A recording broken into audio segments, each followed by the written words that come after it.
And now, Clutch Radio with Raffi and Dan. Here's Dan Rosenberg and Raffi Minasian. And here it is, Saturday once again. Dan Rosenberg, Raffi Minasian over there. There we are. Good morning. So, the car world is weird because sales are going up in some places, down in other places. People are buying cars, even though you would think right now, we're in a global pandemic, maybe car sales wouldn't be an important thing. People still need cars. They do. They not only need cars, don't forget that the car is kind of a small version of your house. And it's a great way to get away without getting exposure to other people. It's the ultimate mask. It is. It's the ultimate mask. I guess, if you look at it that way, people aren't doing mass transit hardly at all. They're not doing Uber as much, or Lyft, or renting cars, flying for trips. So I guess I can see car usage would go up a little bit for those reasons if you're actually looking for a reason to get out of the house. Sure. I've had a few friends have been asking me to help, find a car, and it's interesting what's readily available and what is impossible to find right now. 7-passenger SUVs, so SUVs with a third row, right? Small ones, not the Tahoes, the Expeditions, all those. Those are all easy to find. Okay. But like the medium-sized ones, the Acura MDXs, the Mazda CX-9, all the mid-size, they're not that easy to find in all-wheel drive with the 3 rows. Interesting. Those are hard to find. And pickup trucks the small pickup trucks are also very hard right now. Electric cars, you want a small electric car? Very easy right now. Really? Yes. You want a Leaf? Get many leaves? Would they be leaves? I think that is the plural of leaf. If you have more than one leaf, then you have leaves. I know Prius, they finally ended on Prii. Prii, which is silly, if you ask mine. It is silly. But there shouldn't be the plural of a made-up word. I know, but they did like a competition. I remember this from years ago, and they had to officially announce what the plural of Prius was. There wouldn't be Priuses, that it would be Prii, which, yeah, you're right. How can you take a made-up word? But if you do want an electric car, 2, 3, 4-year-old car, you can get them very cheap. Except Tesla. Tesla has not dropped nearly as much as it should have percentage-wise based on other cars. Especially the sedan. Right. Well, even any of the coupe, you can't, you're paying more than sticker almost on those if you can find the Roadster, the original Tesla. Yeah, absolutely. Well, they made very few of them to begin with. So yeah. Now the Model S, those go for in crappy condition. If you find like a 2012, so we're talking about an 8-year-old car now, that was 80 grand new, should be 15, 17. They're still in the high 20s. Yeah, absolutely. If you're lucky to find one. But the Leaf, which was $37,000, you can get for between 5 and 10 grand. Yeah. Now, if you explore the difference or the reasons for that with the Tesla, and this is it should apply to all electric cars, because as a car gets older, the things that wear out or become problematic are generally the mechanical features of the vehicle, because modern corrosion protection is so good now, you don't really have to worry about that like you used to with a car rusting out. You very seldom find a modern car rusting out somewhere in the field. And part of that has to do with the fact that corrosion protection is improved, but we've also improved ways to keep our cars cleaner. So you used to go to a car wash, and a car wash would just be the top of the car. Now you get the underside blasters and all that stuff. Oh, you love the little underside. Yeah, it's just great. So that really helps clean the underside of the car, especially in areas that are use salt on the roads. And so with a Tesla, there's very little that can go wrong that a software reboot cannot fix. So if you've got a car that starts out at a higher level price point because it's got leather interior, it's got some of the luxury amenities, it's got the navigation system, it's got all of that stuff built into the car, then it's going to fare much better in resale years down the road. Whereas the Leaf, which is also an electric car and does not have as much of the waste, as much of the depletion as a standard gas burning car, you would expect that to also hold its value, but it doesn't. And here's why. Because the accumulated miles on a Leaf is usually higher. And that's because those vehicles have been purchased for commuting or for general use purposes. And they also were not ever positioned as a luxury vehicle. If you took the identical componentry of a Leaf and positioned it into a luxury vehicle, that vehicle will hold its value much more so. Interesting. And that is not true with gas burning cars, because as we know, high-end luxury cars, as they get older, they lose 50, sometimes 60% of their value just after a few years off the lot. Yeah, if you're going to buy, a BMW 7 Series that might have had a $100,000 sticker price in 2017, you can get that car now for 45 grand. Yeah, which is why I always encourage people, if you're looking for a high-end luxury sedan, to buy used. And of course, now to make you feel better, they say it's pre-owned. Yes, but it's still enjoyed. Yes, pre-enjoyed. It's been warmed up for you, sir. Yes. So these cars have, if they're coming off a lease, or if they've been purchased 2 years earlier and now the person wants a newer car, you can buy them, as you said, for quite a bit less. And if you're worried about expensive repairs or service or maintenance, buy a second warranty if you think you need one. They're not that expensive. They're certainly not $30,000 or $40,000, which is the loss that the first owner will be taking selling it after just a few years.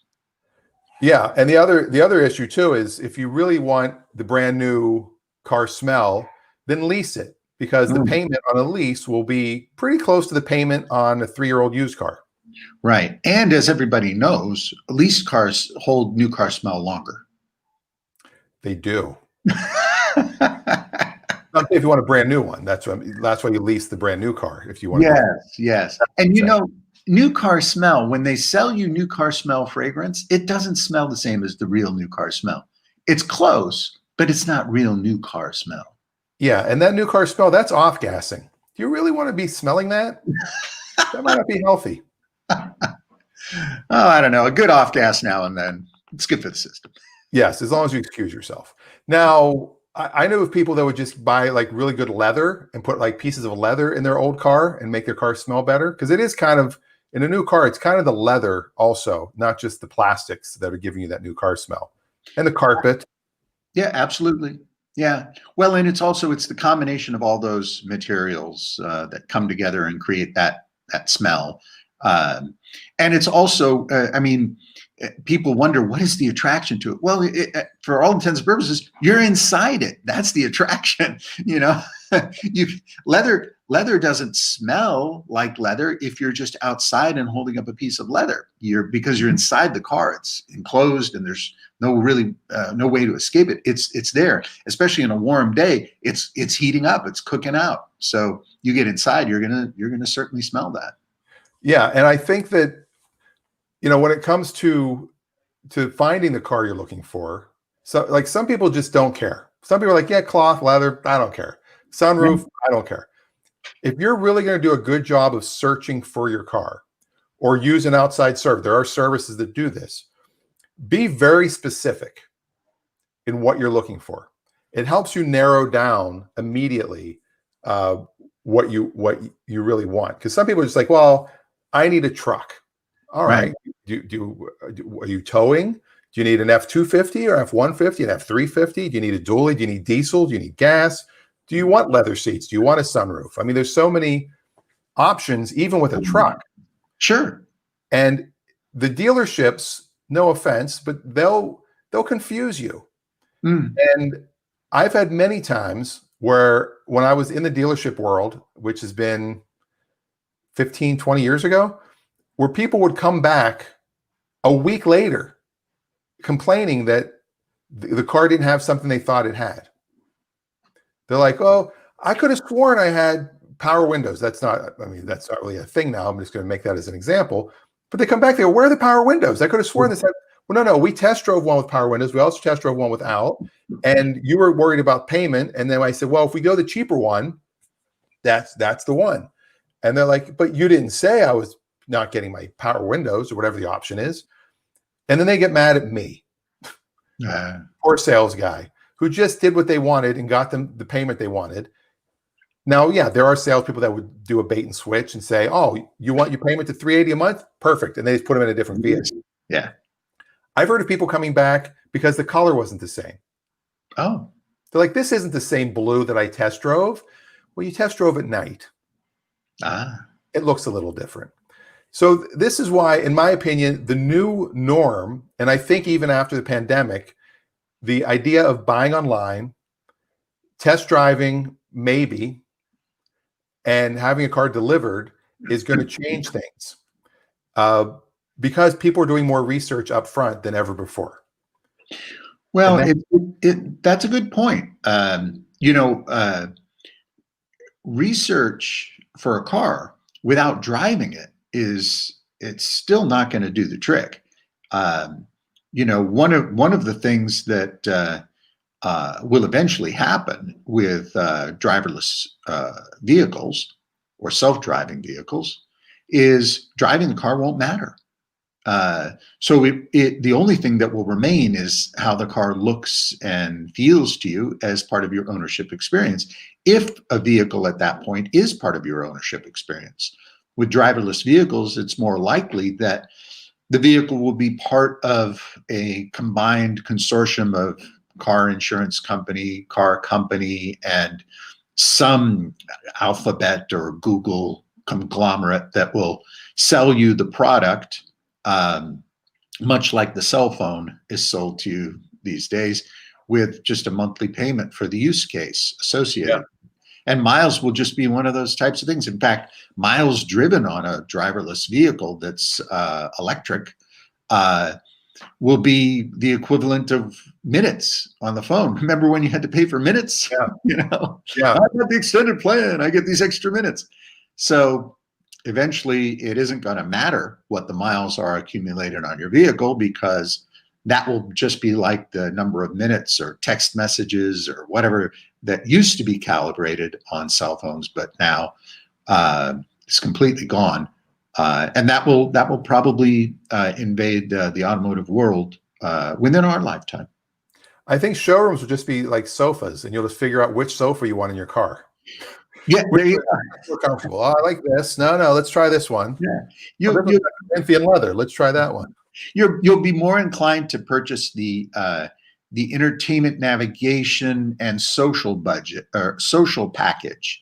So that will be like, with this particular package in my driverless vehicle, I get full and complete access to all my home cable shows, including ones I recorded digitally. With this package, I get 4 movie passes to the drive-in theater, because all sit-in theaters will have been completely demolished by 2025, because COVID will still be rampant. Don't say that. But they'll have stadium seating for cars. Yes, there you go. Yeah, and it'll be layered. Sure, and all these driverless vehicles, they don't even have to be parked in your garage. You drive home, you get out, you go into your house, and the car goes somewhere else and goes to a warehouse someplace and stores itself where it's much cheaper. And it gets washed, cleaned, detailed. It gets sprayed with new car smell on the interior, and charged up, and then it comes back to greet you when you need it next. That's not a bad idea. It's pretty much what I think the future of automotive ownership is going to be about, because the ownership model for a physical object is changing dramatically in a lot of things. You know, you look at the television today, a big screen TV, a 55-inch big screen TV, you can buy one on sale for $299. I That's know. insane. You know, I mean, I don't have to tell you, probably the first big screen TV you bought was $2,999. The first 55 was, but we had a 42 that was like double that. There you go. And plasma, though. Plasma, It is plasma TVs. It was So only this thick. yeah. So the equivalent of the $299 big screen TV is coming in the form of an automobile, because they're not selling TVs. They're selling the opportunity for you to spend $200 a month on a giant cable bundle of entertainment. And that's what the automobile will be. It'll be a giant vehicle bundle that will house all sorts of things. You'll get in the car and you'll make that mistake of uttering to your spouse, "Where do you want to go for dinner tonight?" And the car will say, "We'll decide for you based on your previous algorithms." And the car will just take off, and it'll take you to the place you and your wife often go to. And you'll arrive there, you'll get out of the car and you go, "Jesus, do we eat here that often?" Well, my phone does that now. I'll get in my car sometimes and my phone will say, "You have 8 minutes to this place." I'm like, I don't go there that often. And then you look at it and the phone goes, yes, you do. I'm an algorithm. I'm not judging you. I'm just giving you the facts. or you pull up to a restaurant and just your wife's door opens. Yeah. Well, it says I should eat here. I guess you're eating at the pizza place. Or worse, you and your wife get in the car and say, "Take us to where we can have some fun." And the car drives to the guy's house that your wife is having an affair with. The algorithms are going to be all over the place. Oh, yeah. It's not just with automobiles, you know, they'll be everywhere. They'll be in your refrigerator. They'll be in the, you know, in your office, workplace. You'll want to make decisions about certain things and you'll type them into the computer. The computer will be your algorithmic advisor and it'll say, "I would rather, sir, that you consider this option instead. Previous behaviors have indicated that this is the better way for you to go." And the algorithm will be right. Yeah. And I've had that happen with my Echo. I don't want to say the Alexa word because it'll run all the time. But like it'll just out of the blue, the little yellow ring will be going. I'm like, what's my notification? Yeah. She'll be like, "You ordered these nutrition bars 2 weeks ago. You should be out by now. Would you like me to put them in your cart?" Put them in your cart. I'm like, I don't want you shopping with me. Why are you looking in my shorts? That's you know, it's yeah. Well, yeah. And that's you know, we think now in the context of the way we've lived before that's invasive, but young people are growing up with that as effectively a nurturing part of their life. They not only appreciate it, they grow to expect it. I tell the story of how I take my portfolio to schools to talk to students about car design, because it's kind of a neat thing. And so I bring the portfolio in, and it's a big thing with the pages, and I put plastic cover on it and all that. And the kids will gather around and look at it. "Whoa, look at that!" And they'll point to it and everything. And one kid's leaning over, looking into it, and he goes like this to a smaller drawing. And he does pinch to zoom. Yeah. And the kid sitting next to him goes, "Dude, it's not like that." I've done that. When I used to read to my son, I'd be reading a regular book, and when I didn't have my reading glasses yet, and I did the pinch to zoom on a book. Yeah. And I'm like, wow. So they came out with personal. It's getting to the point where these truly are like actual assistants to us. Like this is like the annoying Hollywood sidekick that you see in all the movies where they've got the person beside you that's beside the celebrity that's, "Oh, here's your handy wipes, here's your bottle of water. Yeah. Don't forget you have this meeting at 3. It's actually becoming that way where we have a digital person. Yeah. And our car is doing the same thing. This Kia Soul that I'm driving now, it'll tell me on the app, if the stuff about the battery, it keeps track of the temperature, it keeps track of how many miles I average per trip, and then it calculates how many miles are available based on my previous driving habits. Just even since I've had the car less than a month, it was going to 101 miles on a full tank, full charge. Now it goes to 110 because it sees, oh, okay, you're driving in the eco mode. You're not going on the highway a lot. You're not using the air conditioning a ton. So I'm going to base the algorithm on this, and it tells me exactly what it thinks it's going to be. So it's amazing. It's not only amazing, it'll start to understand your behaviors. And as the automobile gets more and more advanced, they'll put sensors into the seats and the steering wheel while we still have steering wheels. And it'll start monitoring your blood pressure, your heartbeat, your breathing. It'll be able to sense if your back is getting warm, and it'll turn air conditioning on for you automatically, or it'll air condition the seat. If there's tension in your voice, it'll sense that, and it may actually cause the car to sense that tension or anger building, and it'll self-govern your speed. Or it may take over the controls if it senses that there's too much alcohol in your breath. Wow. Road rage too? It might eliminate road rage? It would certainly reduce it, because one of the things that we tend to forget is the majority of vehicle options and accessories are built in for our safety, and they're sold as safety features first. And then they're modified into behavioral based features. The radio in the car was not a convenience or luxury option that ended up being in almost all cars. It was a necessity during the Second World War that people have a way to listen to the news that was not connected to the electricity in their home. So the automobile offered that. And so it became a low-cost option for your vehicle as a way to get critical information in your community. I did not know that. That is awesome. Yeah. And speaking of old cars, this is a total 360. No, a 180. 360 would take us right back where we are. I had a conversation with some friends the other day, and we were talking about different cars from television shows.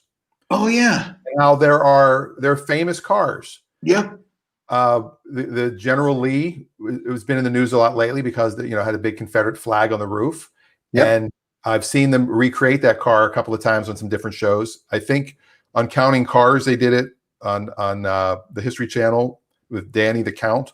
Sure. And he put the American flag on the top. He said, "You know what? We don't need to put the Confederate flag on the top of this car, obviously." Yeah.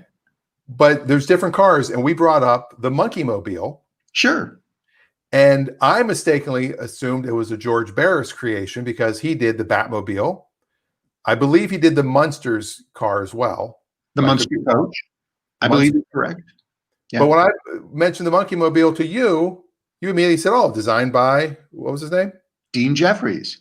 See, Dean Jeffries. And you're saying Dean Jeffries was almost as big as George Barris. Yeah, Dean did a lot of cars, and he was very well known. In fact, Jeffries was probably, dare I say it, the more skilled designer and fabricator over Barris. Jeffries was actually a hands-on guy, very, very capable, and probably more innovative in the automotive realm than Barris. But Barris was very, very well known because he was much more of a marketeer, and Barris would do cars for the movie industry and TV industry. He could do them very inexpensively, and that was a big, big deal because you could get a car out of Barris for not a lot of money, but he knew how to slather on the Bondo and make something look good from 10 feet away. Jeffries liked to build quality custom automobiles that would not just look good on TV, but would actually be drivable, usable, and do well in custom ramas, shows that they used to have back then for custom cars. It was a pretty big deal back then. The third guy was Gene Winfield. And Gene Winfield was also very, very talented maker. And those three guys all together probably did every single custom car that you can think of. The fourth guy would be Ed Roth.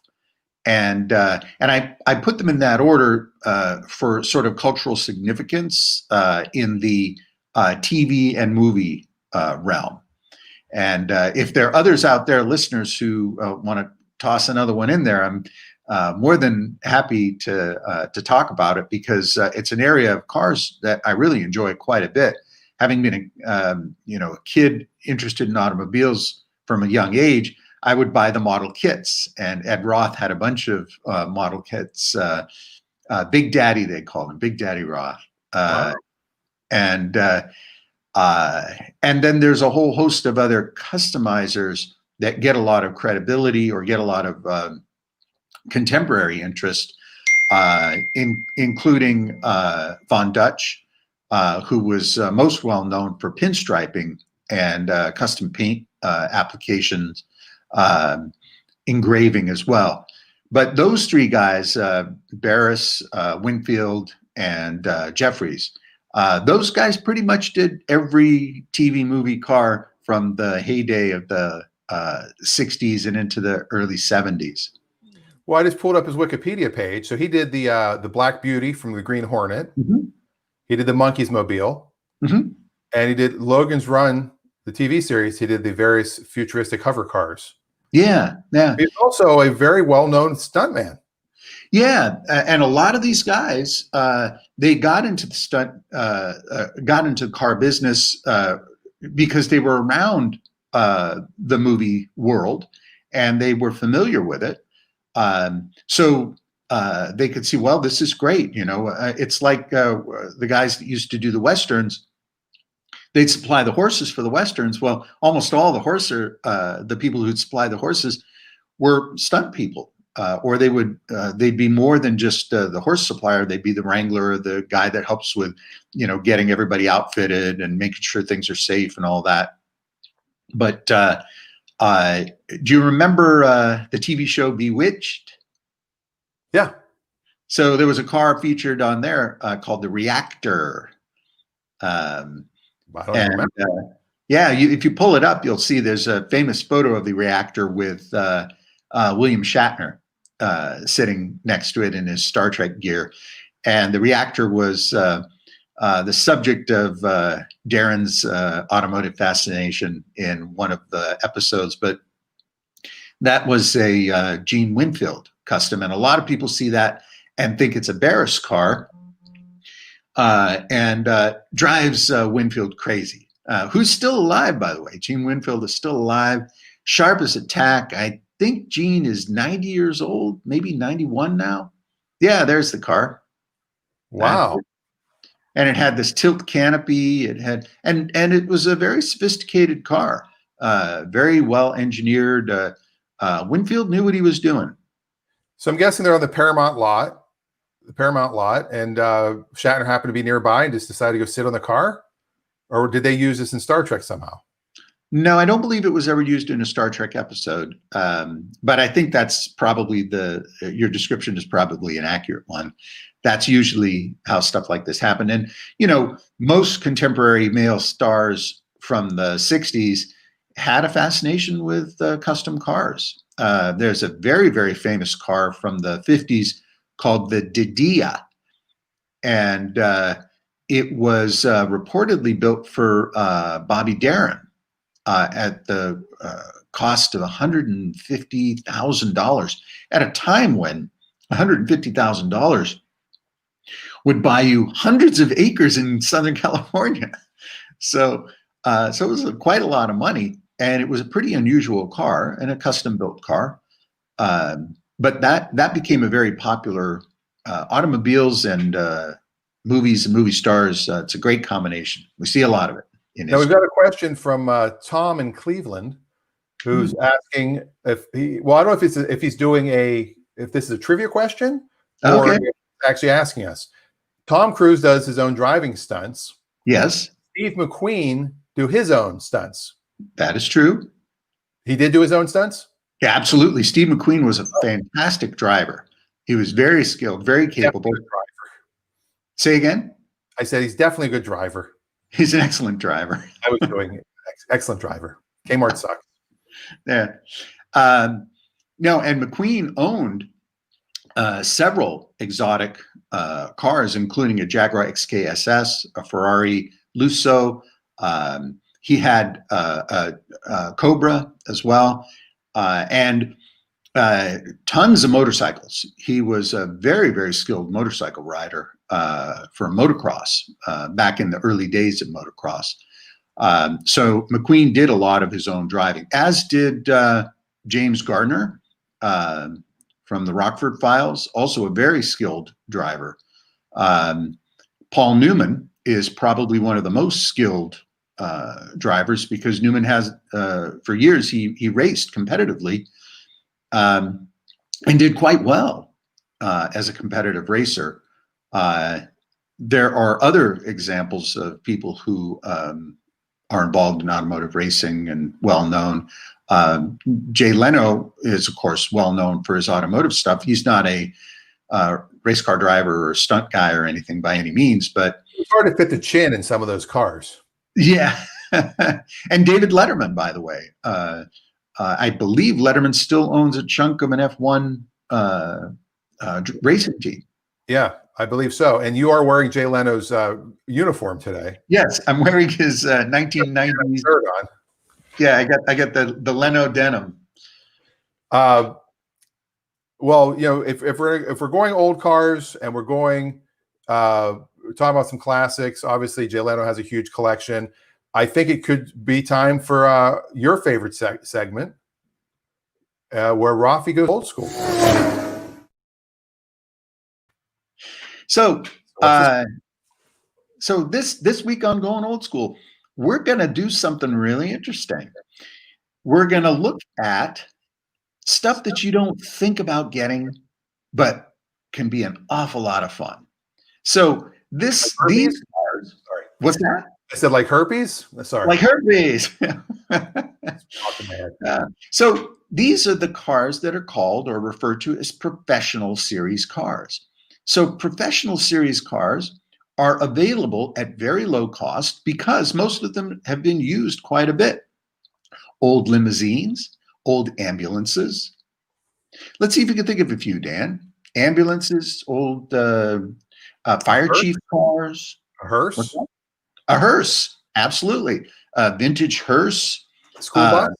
School bus for old school bus? today. A lot of people are doing the short buses now? Yeah, the short bus has a lot of really interesting and fun features about it. You get the bus value without that giant, where do I park this in my driveway? So these kinds of cars can be a lot of fun, including a decommissioned police car. So there's a lot of things you can do with these cars. You can restore them, you can fix them up, you can drive them as regular vehicles, but they offer a little bit of charm that takes you outside the standard vintage car. So, and especially if you can find an older series police car from the 60s or 70s, these can be found at auctions at very low prices. A former fire chief's car, usually these will have low miles. They'll have been local miles for the fire chief to use going from place to place. If you're lucky, it'll still have the vintage stickers, decals, or paint on it. If you're interested in a hearse or an ambulance, these are usually made by the same companies as well as limousines, and they're actually very robust, very well built. And if you can stomach the fact that dead people were carted around in your car, it can be a lot of fun. So these professional series cars tend to be pretty inexpensive, as I said, because they oftentimes will get high miles, but they're also very well cared for. Even a vintage taxi can be something that is a lot of fun to own, and they're great for just tinkering and having fun with friends. If you have young kids, what's better than having the fire chief's car? You can pile all the neighbor kids in the fire chief's car and go get ice cream. And the fun that's associated with some of these cars can actually be quite a bit more than what you get out of a standard vintage car. Now, a lot of these cars you're talking, obviously you're not going to go get like a 2011. No, you're talking going really kind of old school. Let's see if this is the right one here. Hold on. I just pulled one up, I think. Okay. Yeah. Let's see. There you go. Now, that's a car you probably would not buy if it wasn't that car. Right. If it didn't have any fire association or fire chief association, if it didn't have the siren rack, if it didn't have the two-tone paint, and if it didn't have that history, you'd probably just look at it as, well, that's just looks like it's an AMC sedan. It's an Ambassador. Say again? It's a 73 Ambassador. Ambassador, yeah.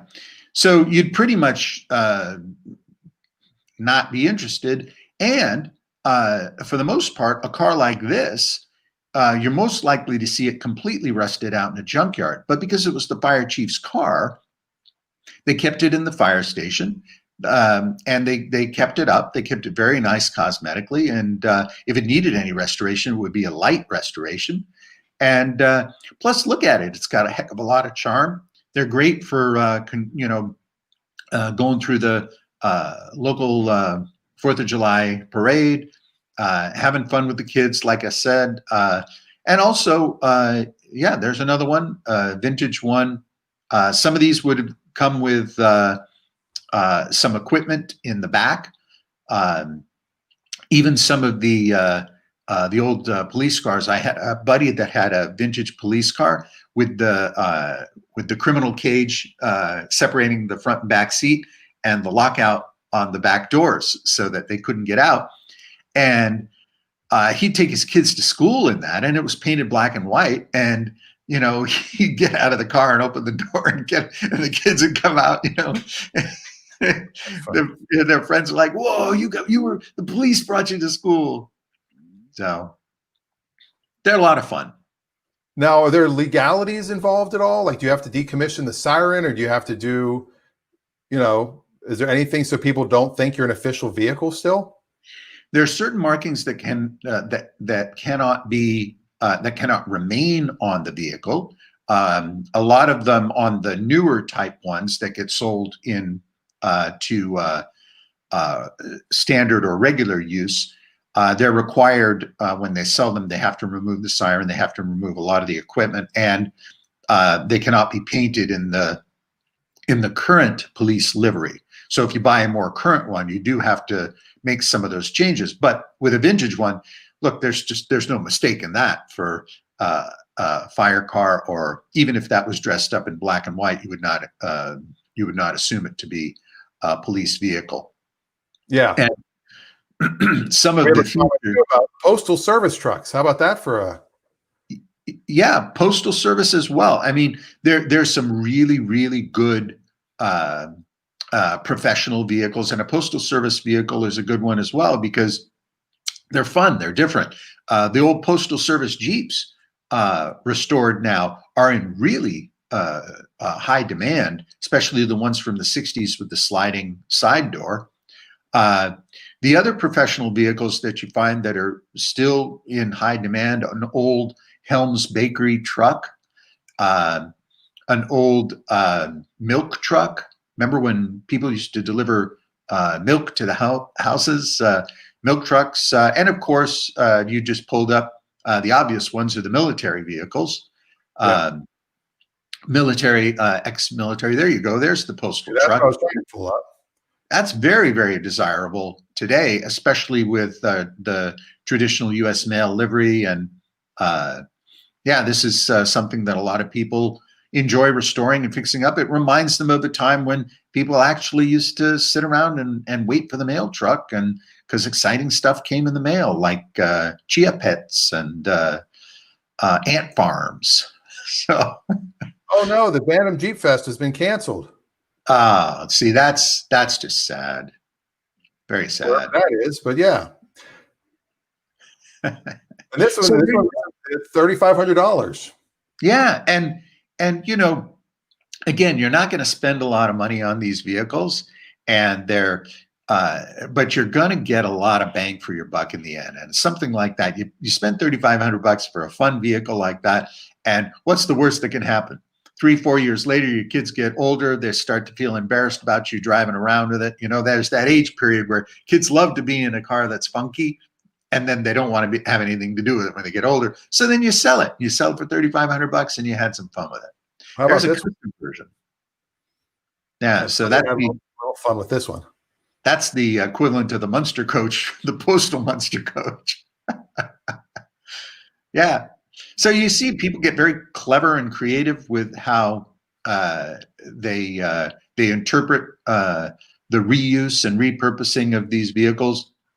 And believe me, there's a lot of them out there. So you don't have to go far to find one. And sometimes they can be as close as your local junkyard or local police or fire in your community, where they may still have one that's being used and operated. And there's always a lot of auctions too. Yeah, to get rid of old surplus vehicles. Yeah, Even if you're thinking of getting, a 10-year-old Crown Victoria that used to be a police car. Those are really available. I just got a note from a friend here who says, don't forget parks and recreation vehicles and forest ranger vehicles. So sure, any type of professional thing that you can think of. And the ranger vehicles are interesting because if you're interested in 4-wheel drive vehicles or vehicles that are more off-road type, then your park ranger and parks and recreation vehicles are also good value, and they tend to be fairly low mile vehicles as well, and they keep them a long time. And after 10 years or so, they tend to replace them depending on the budget. Yeah, good ones. Right now, as well. they're replacing all the mail trucks and just going to get rid of all of them. They're getting rid of all. Get rid of the trucks. You're getting rid of the boxes. Who needs the mail? Who needs them? So speaking of going old school, I just want to ask you a quick question about a vehicle. Sure. This car here. Yeah. Okay. It looks like a Packard. It is a Packard. That's a Packard. That's I'm going to say a 55. Yes. Okay. So it's a 1955 Packard. This is a car that you could restore, assuming that the frame, and this is a car that has a body on frame, assuming that the frame is in decent condition. But I'll caution you, if you're thinking about purchasing this, right off the bat, if you want to restore the chrome, you're going to spend anywhere between $6,000 and $10,000 just for the chrome alone. Yeah. Wow. Now, you can polish up the chrome that's on there and it may come back to where it's presentable, and that's certainly fine. But it looks like it has only mild body work that needs to be done. But your body, paint, chrome, tires, assuming the mechanicals are easy to contend with, and it's just a V8 engine. It can't be that complicated. That's going to set you back about total about 15 to 20 grand, even if you do a lot of it yourself or do the paint on the cheap. Now, the big expense, of course, is going to be in your interior, because that's going to be hard to find. But it is, there you go. The dash looks like it's in pretty good shape.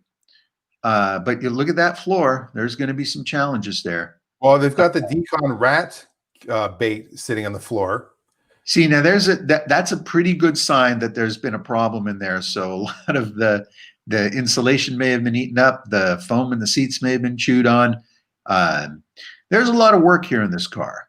And when it's all said and done, brake is on, which means it's probably locked and frozen. Yeah. And if you wanted the most beautifully restored or original version of this car, I think this is a Clipper. I'm not sure of the model. Oh, it is a Clipper. Yep. Okay. If you want the best in the world, you might be set back 25 grand to buy it. And there's no way you could get this car to be the best in the world for 25 grand. Right. So sadly, the future of this car is to either be parted out on a car that needs something that this car has. That steering wheel, if it's in great shape, would get taken off and put on a convertible instead of this car. Or somebody buys this and just takes it on as their own personal project, and they're fully capable of doing restoration for themselves. And it happens that that car has some sort of emotional attachment. And so they're going to check that out and see if they, it's in good shape. See that rear bumper? Oh, yeah. That's going to need to be re-chromed. Look at the edges along the bottom of the trunk line. That's pretty much rust. The tail lights are in pretty good shape. Those will need to be polished and buffed out. The chrome trim is in actually good shape. And it's rare to find chrome in that good shape on a four-door. It's all there. It is all there. And that's the worst thing possible, is when everything is all there on a car that is not worth much money, because you look at it and you go, it's all there. I can fix it. I can just take it apart, polish it, put it back together.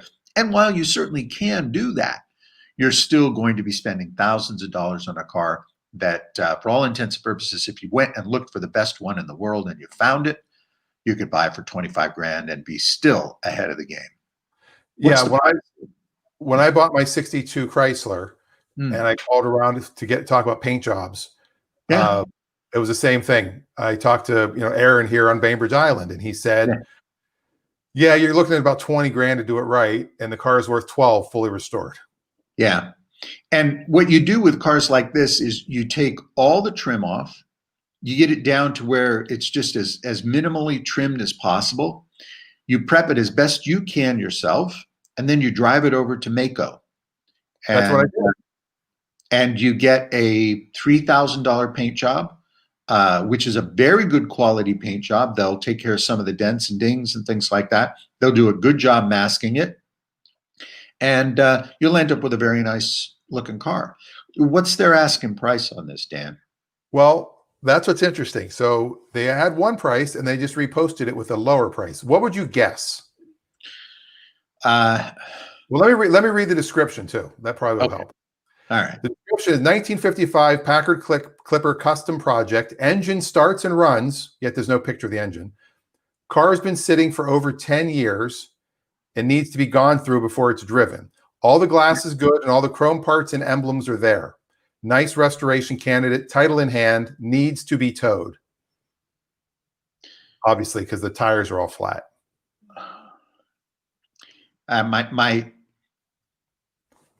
My gut instinct is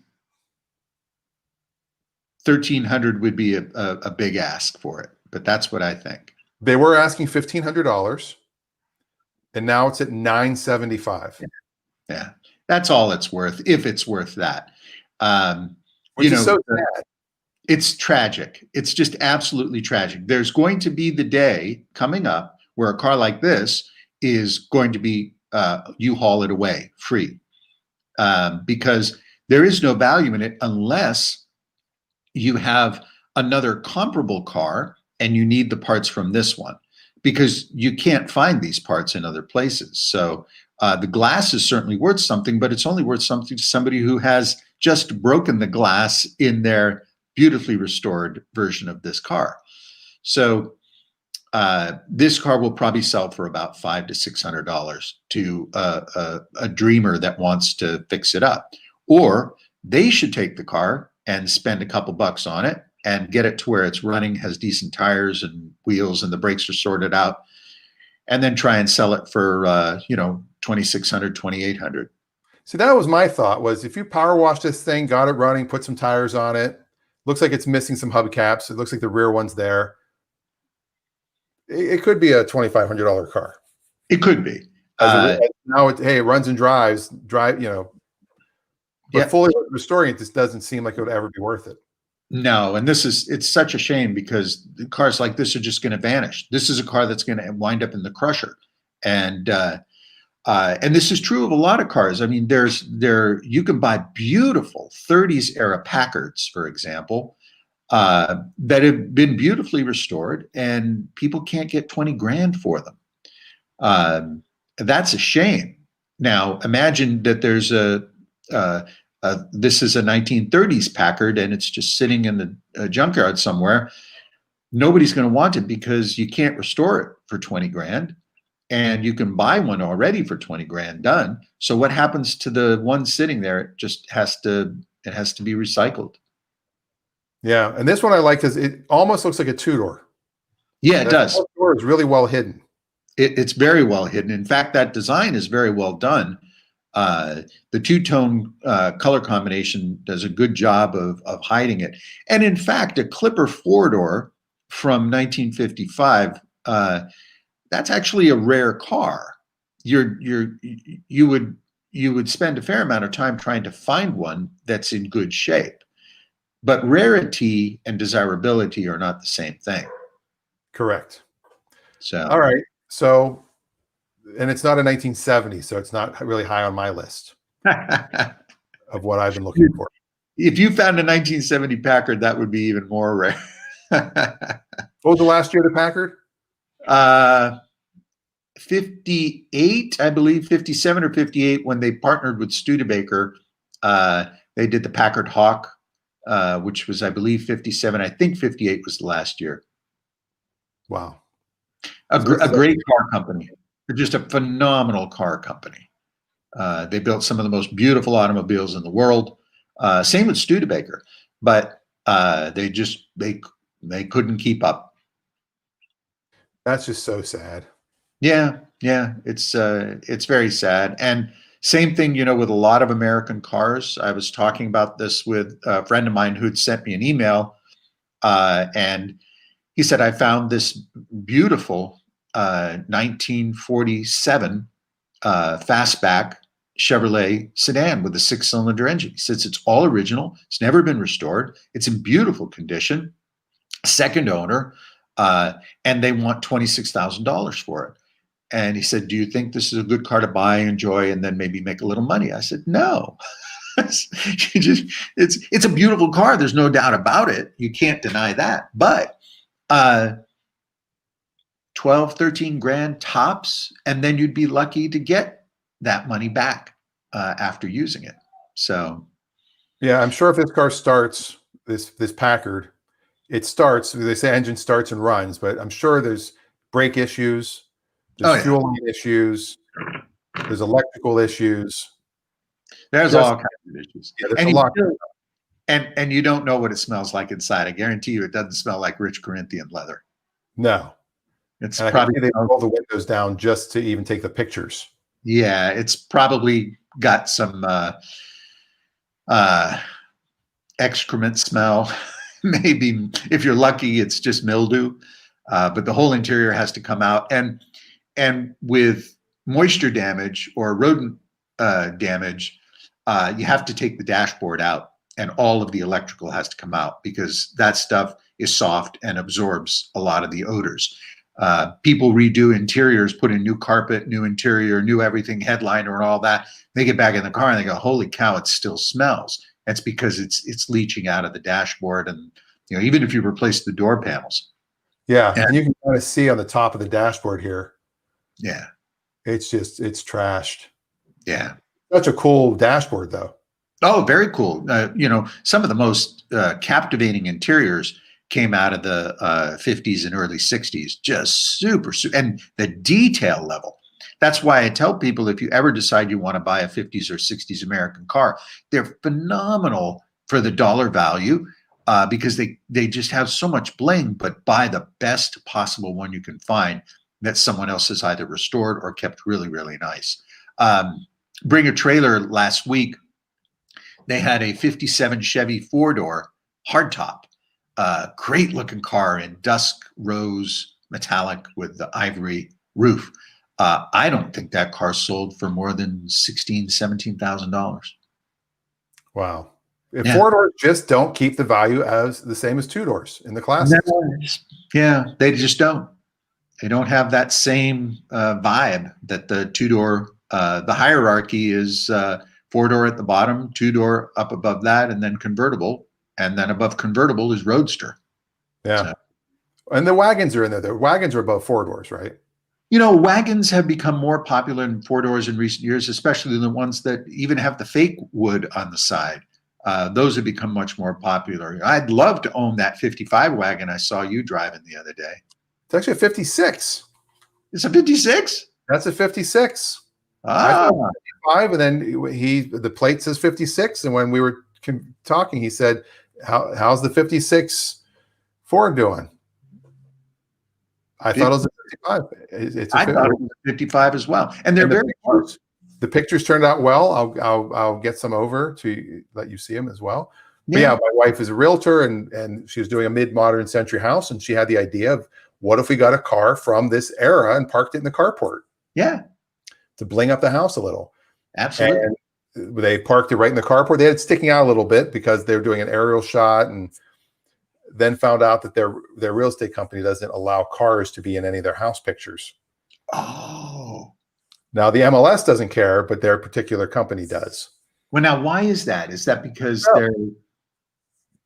I think maybe because it might end up being like, people might assume the car comes with the house, or people might want to use that as a negotiation ploy. Like, oh, I see the grand piano. I'll pay what you're asking, but you got to leave the grand piano, or I want all the furniture. That makes sense. I didn't even think of that, but that does make sense. Which is weird though, because if you walk through somebody's house and you like the furniture and there's pictures of the kids on the wall. I want the house just like this. I want everything in here, including the family. Such a much better looking family than mine. And the clothes, they won't fit me, but look how nice. Yeah, I'll pick the clothes.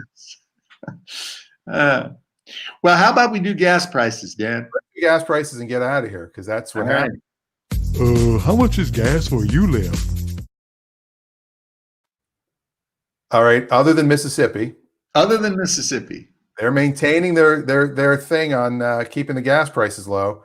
Yeah. But the state that's second in the lowest price is only 2.3 cents away. Mississippi. All right. So Mississippi's off the table. They're number one. Yes. They're number one. All right. I'm going to go with Alabama. So close. Oh, Louisiana. $1.82.6 in Mississippi, $1.84.9 in the wonderful state of Mississippi. Mississippi or Louisiana? No, excuse me, Louisiana. So Louisiana's number 2. Yes. And who's number 3? Arkansas. And then only 0.002 cents away is Alabama. Okay. So in that, and we're seeing a pattern because it's the southern states, a lot of the southern states that seem to have the the Gulf region is definitely the lowest. The lowest premium at 233.3 is Oklahoma. They're okay. Oh, okay.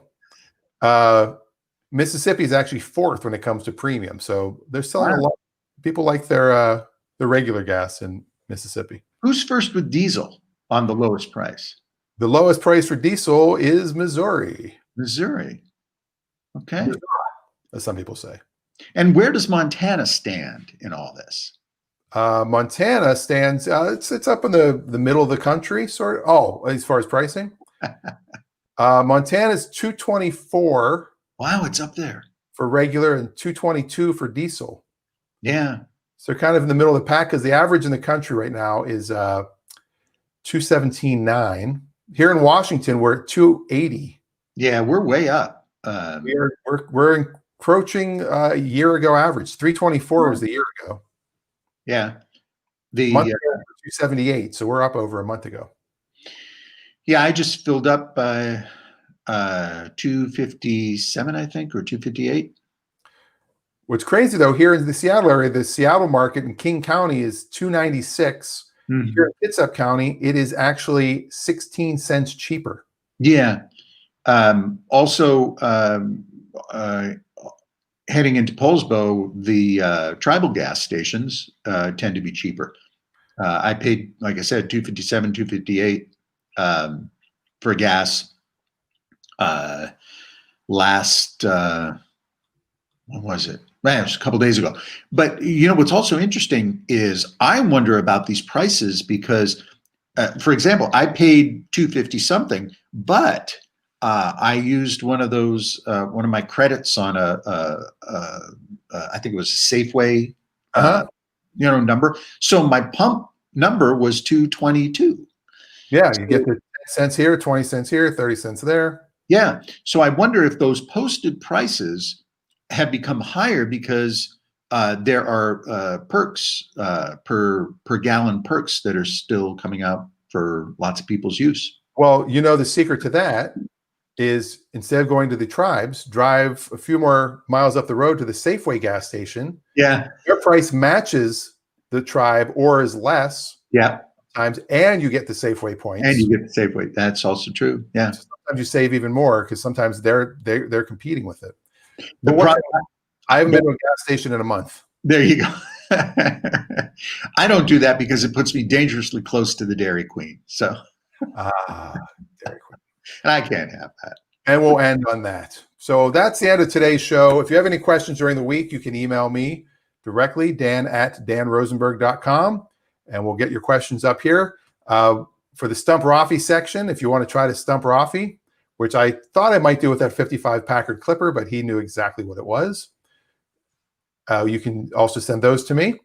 Next week, we will be off. So get caught up on all the old shows. Go to your favorite podcast source, whether it's iTunes or Google or Spotify. We're on all of them. And you can listen. We're everywhere. We're everywhere. There's 15 episodes, I think, now. So you can go back and listen to all of them. And I need to go back and listen to some because I hope we don't start repeating topics because I'm like, did we do a show about that? Well, be careful. But, 15 shows, is that a plethora? That's a lot of shows. It's not quite a plethora. It's definitely a bundle. It's a bundle. It's a bundle. Shows. Where's the plethora number? What is it, 30? It's got to be in the 20s. I could be wrong. All right. An abundance? An abundance is over 30. Oh, okay.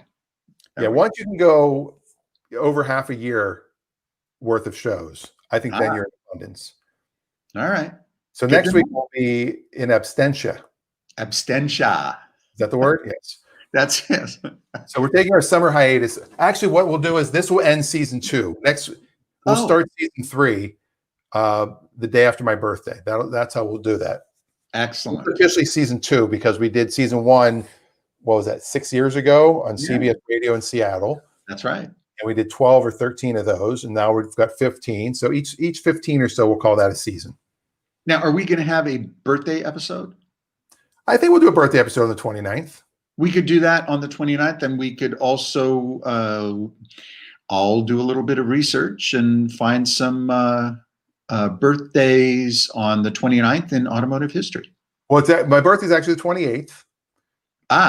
Is it? So it's Friday the 28th, and then mine's the 28th also. Whose is? Mine is. August 28th? No, February. Oh, okay. So we're half birthday buddies. We're half birthday buddies. My half birthday is on the February 28th. Your half birthday is on August 28th. There you go. And I think it's 6 months apart.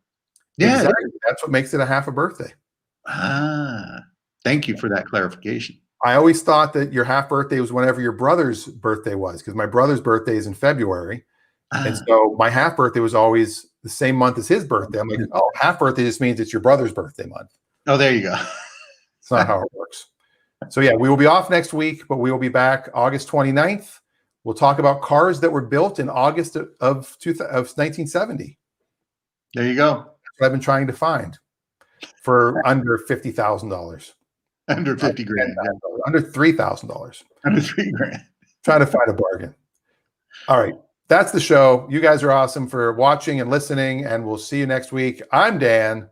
I'm Raffi. And this has been